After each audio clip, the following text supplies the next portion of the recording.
that's just the truth of it.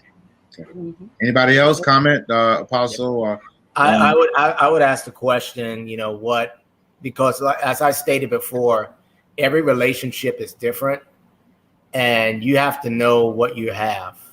You have to know the personality of your husband, and of your wife. You have to know their personalities in order to effectively communicate with them, or in order to know how to effectively communicate with them. If you don't know, if you know that first of all, like if you have an alpha female and a male who is not an alpha,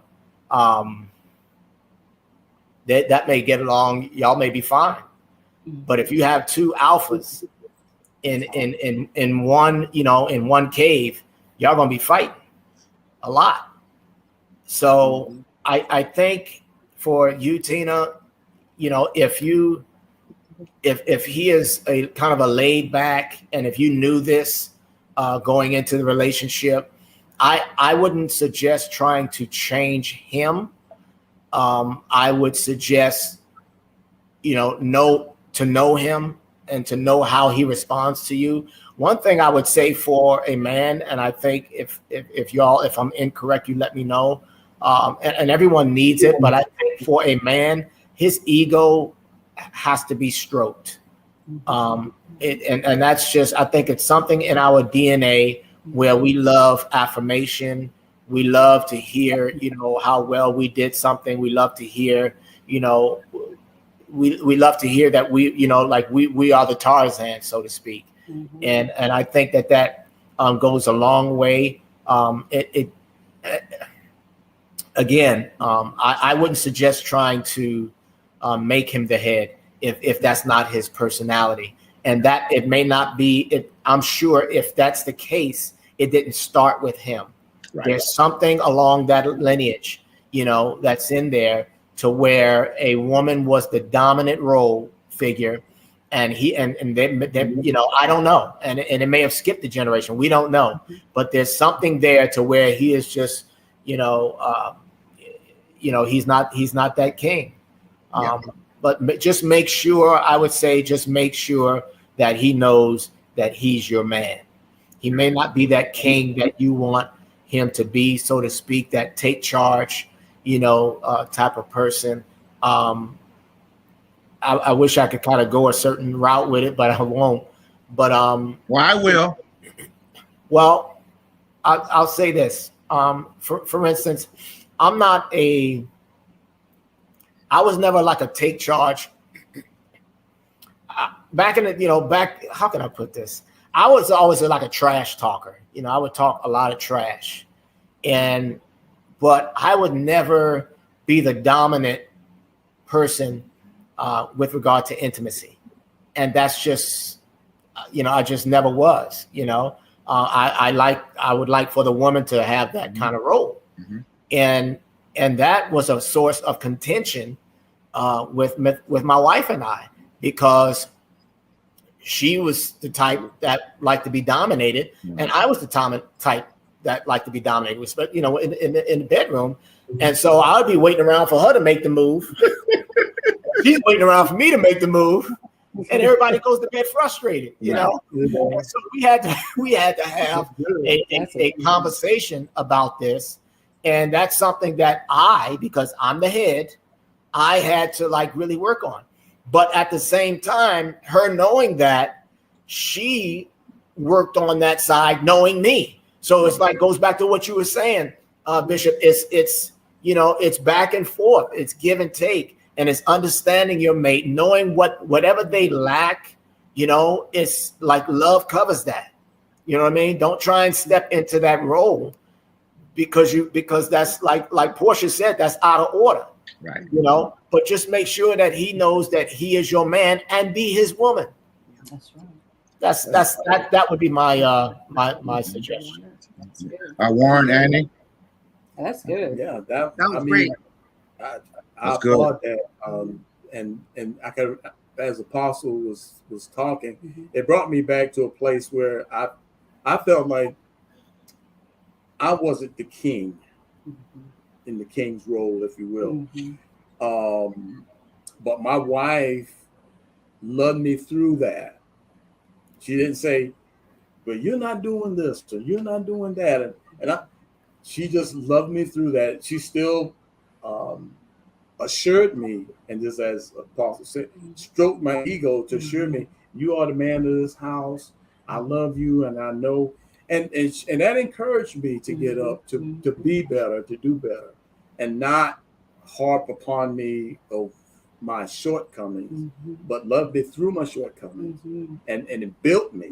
So, and just as Apostle said, and we don't know the dynamics, but which of the relationship that Tina has, but just to know that, acknowledge where he is, but still encourage him to move forward. Any comment? No, he's right, because I was thinking at the same time, you know, trying to figure out who we were in the relationship during the same time you're talking about. And, you know, things were happening in our life, and you were in a state of depression. I think you said, they said manic depression during that time. And I just kept on doing what I was supposed to do, what the Bible told me to do.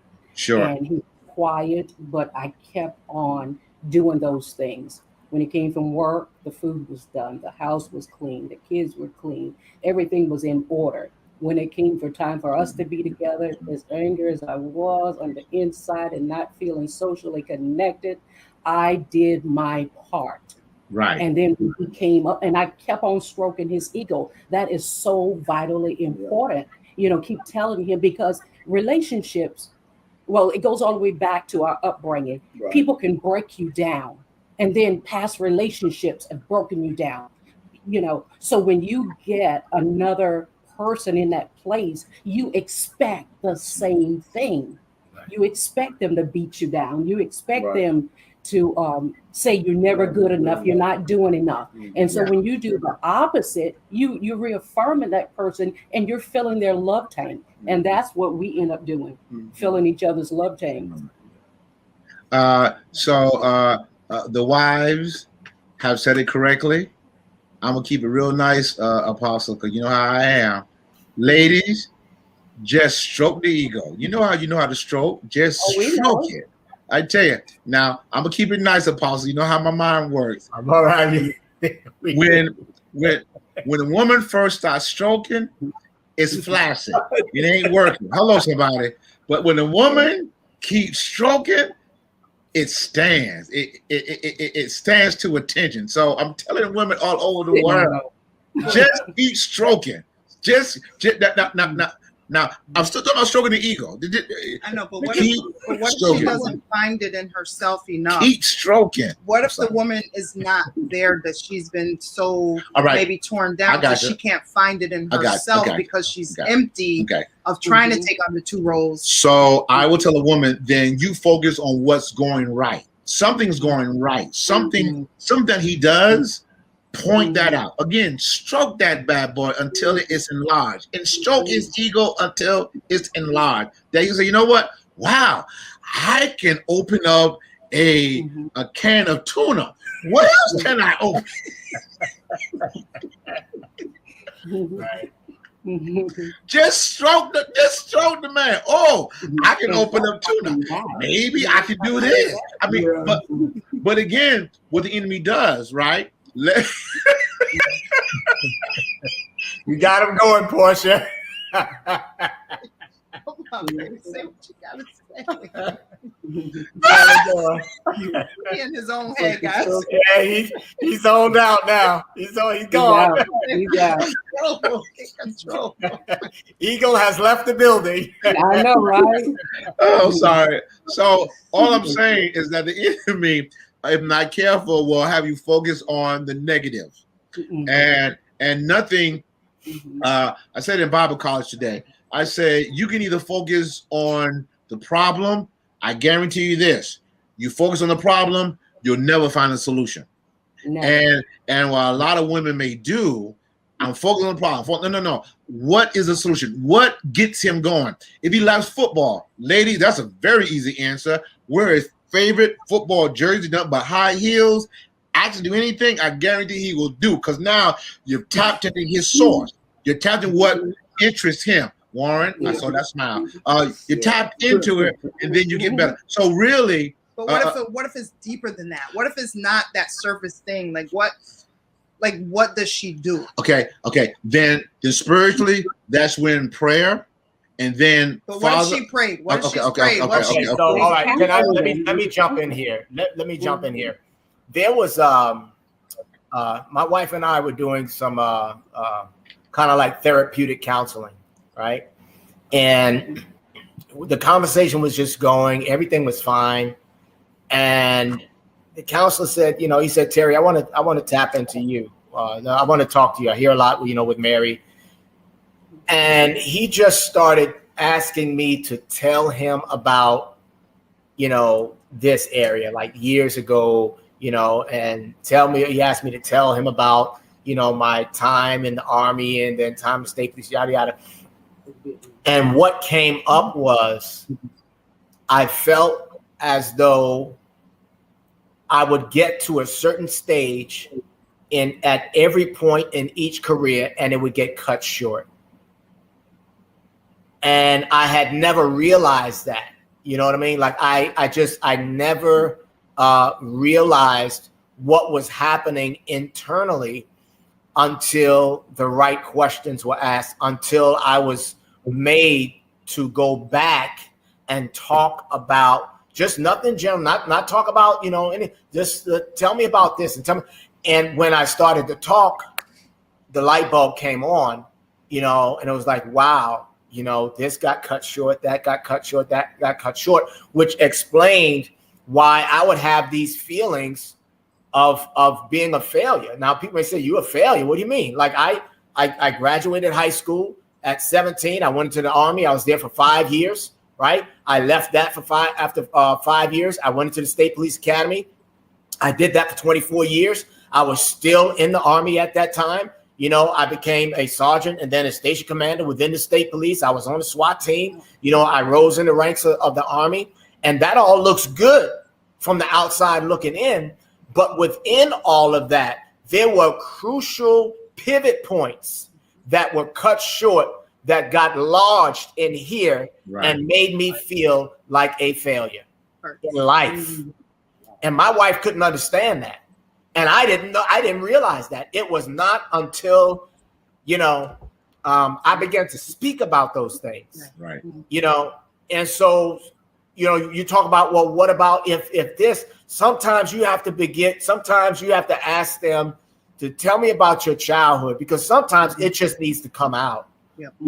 Man and woman, sometimes that stuff has been suppressed so long. I told my wife, I said, a lot of times people are still fighting, not realizing that they're not in the war anymore. You know what I mean? Like in many wars, there were soldiers that were still fighting that didn't get the memo that the war was over.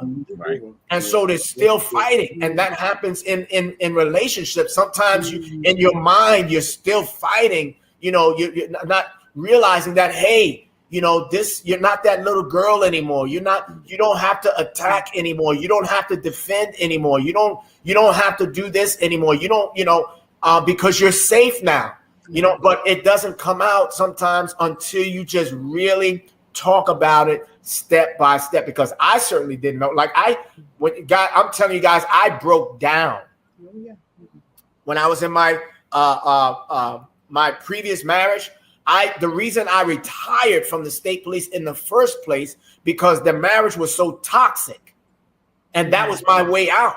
But I cut my career short. Got it.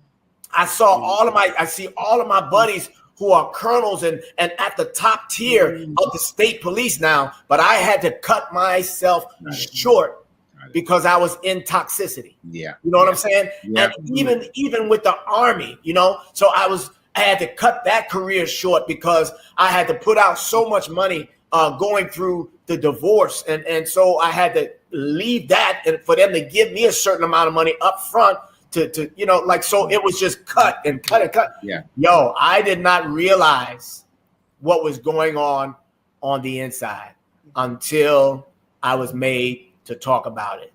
Yeah. And so sometimes it's just, hey, tell me about, just walk me through it. Yeah. And sometimes, so that would be, I don't want to say the short of the long.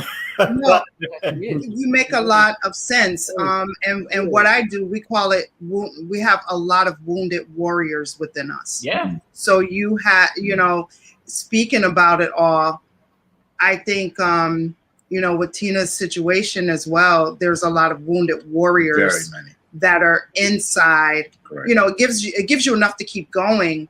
But as you said, Terry, I'm so glad it came out of your mouth to say it, because women, I think we believe in it. We would sit with people quickly. But for a man, you have to sit with those wounded parts and really get to know those parts for them to be set free. Yeah. August Wilson says it best, to sit with your demon, sit with your demons so that they can sing like angels. Mm-hmm. Like, you have to do it. Yeah.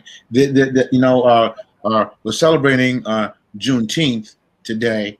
And as we all know, Juneteenth was a celebration of the slaves in Galveston, Texas, that got the news 2 years later, they were free after the Emancipation Proclamation. 2 years later, and also 1 year within making the 13th Amendment appointed. So again, there are a lot of people who are wounded or enslaved to past issues that they've never been set free from. And so they bring that spirit or that contamination into their marriage, and then they find out all these issues, that understanding that there's something deep within me.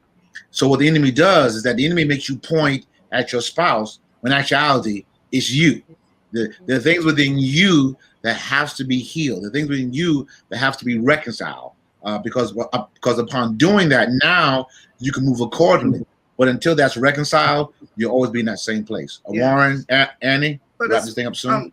But as well as things within the other person. So sometimes, women could say, you know what, he gives me no responses at all. Yeah. But that is what it is. It's a total shutdown. Like, it's kind of barricade. The person has barricaded themselves from life itself. Right. Annie, Warren, this is good, people. We're almost done. Well, with my true life story, during the time when Warren was actually like that and going through his depression and job changes and all that, and me owning my beauty salon, very busy, very profitable and all that. And we were building a house during the same period. Wow. And so my dad was building the house, so he would come by the salon, get a couple $100 for different supplies and stuff. And Warren was between jobs. And so I'm feeling I'm at the greatest level in my life. My beauty salon is right down Russell Street downtown. It's across from 2 colleges. I have to turn away people because I was well sought after. Yeah. And so I'm thinking this is a great time for my business. My dad is building our home. The only thing he's charging us is for supplies. So I'm thinking this is a great time for us. And I'm rejoicing within myself, and he's dying within himself. Yeah. Because during this time, he had a job shift. He's not working, but I'm making all this money, more than enough for us. So I'm thinking we're one. But I knocked him out of position. I knocked him out of his place. Right. And I didn't realize, I thought, well, babe, this is ours. And when we finish our house is paid for, we're excited about this. But I didn't realize I pushed him out of his position. Mm-hmm. And by pushing him out of his position, not knowingly, not wanting to, however, he said to me later that he didn't find his significance. Because I was doing all of this, not that he didn't want to do, but he was just in that, that valley place. Yeah. He was in that valley experience. Absolutely. And during that time, I'm on top of the mountain and I'm celebrating. I'm shooting out all this money building this house, my business, building my business Right. and all that. And he was dying inside because he was out of place. And he said years later, you know, he would preach about it. And he said, the thing, kudos to me because I stayed the test. You know, Yeah. I kept looking at him like the king. I kept doing everything for him and with him, even when he didn't want to. When he wanted to argue, I stepped back. And all of these things, but he was dying because he couldn't find his significance during that stage. Sure. No, absolutely. I mean, you said it just right because, like I said, at the time I was trying to find myself at the same time and losing who I was all at once, and it was, and I thank God for my wife because, like I said, even at one time I felt that she was leaving me behind because of all of everything that was going on. Wow. But at the time, that wasn't her heart. But I allowed the enemy to speak to me, to saying, "Well, she's taking over. You know, she's taking your spot. This is where you should be." But and it wasn't like that. But I just had that in my head, and she loved me through it, and we worked through it. It was rough. It was a rough patch, but we worked through it. You know, that's again, that's the alignment that works. Last week when I did comedy at my father's church, and I'll never forget, after I finished, my wife was rubbing my back. She's just rubbing my back the whole time, and she said she didn't even recognize she was rubbing my back, but it was a point of that connection. You know, that I didn't ask for it; she just did it. Why? Because again, is keeping your husband and your wife, your king and queen, on their throne. See, that's where we get into trouble, is that we allow the enemy to kick each other off each other's throne. But here's the key. If I kick you off your throne, then I kick you off my throne. Because we're one. You understand that? So now we are having issues of not keeping each other on each other's throne. So that's a very powerful point. So great time, people. Let's go over some announcements. It's 8:16. We're a little bit over, but we're glad that we let Apostle come in and talk to us. He did a little stripping there. He took off his hat, and I was hoping he didn't take off his shirt. Praise the Lord. But he started stripping. So thank you, Apostle.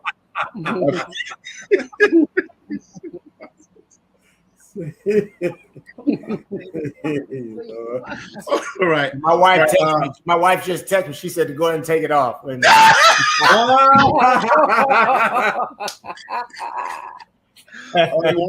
Sally, any announcement you want to share with us? Go ahead. No, I don't have any. Get out.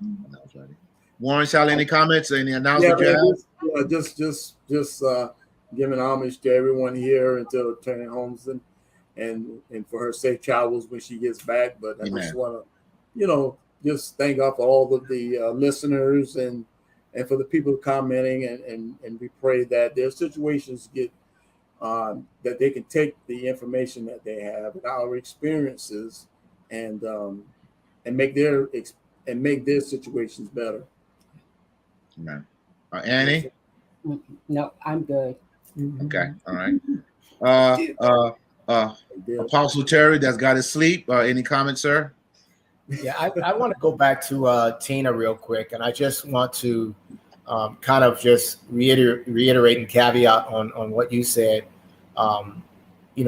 There's something good, you know what I mean, and just concentrate on that good. There's a segment in a resiliency program that I went to. I went to Master Resilience School, and it says to hunt the good stuff. Wow. So that's good. And this program was designed for soldiers who had come back from Afghanistan and Iraq wounded and who had experienced some horrific things. And one of the things that we were taught to teach them to do is to find something good about whatever, you know, find something good, and focus on that. Look for something good in whatever. So I just want to encourage my sister Tina, you know, to whatever area stands out in a good way, just begin to build that up, as Bishop Brantley was saying. Just begin to stroke that, and you, over time, it's not going to happen overnight. It may not happen overnight. Right. You know, don't look for a quick change. Right. But if you just keep building up, whatever you feed will grow. You know. Oh, that's good. So, do that, and you'll see some changes. Without pointing out the flaws, build up the stuff that you already see that's good in him. So I just wanted to encourage my sister with that. Baby, any announcements they have? Yeah. Any announcements you guys have? Mary's doing a lot, right? Mary, any announcements at all? Warren? No, Terry. Oh, Terry, you have any announcements at all? No, we're just praying for a safe return. My wife, she's on the move. I think we've been on a plane, and now it's stopped for me this week, like every weekend this month. And she'll be back on the plane again next weekend, and just doing great things. So we're praying for her. And, we know her. We're famous. We know her.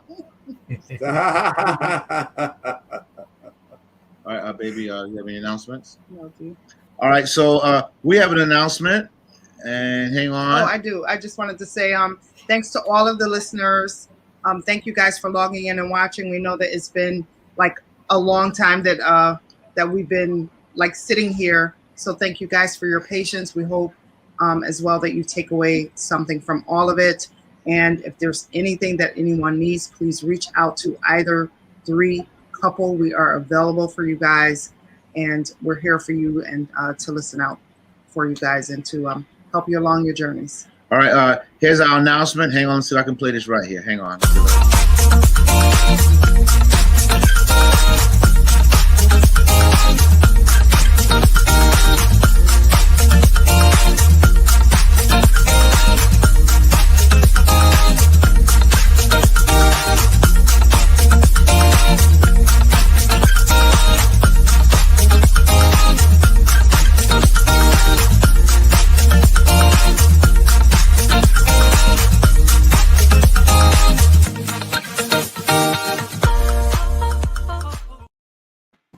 We'd like to announce we open up our 5th counseling coaching office in Connecticut. Wow. And, that's our announcement. All glory to God. All glory to God. That's our Bridgeport office that my wife designed.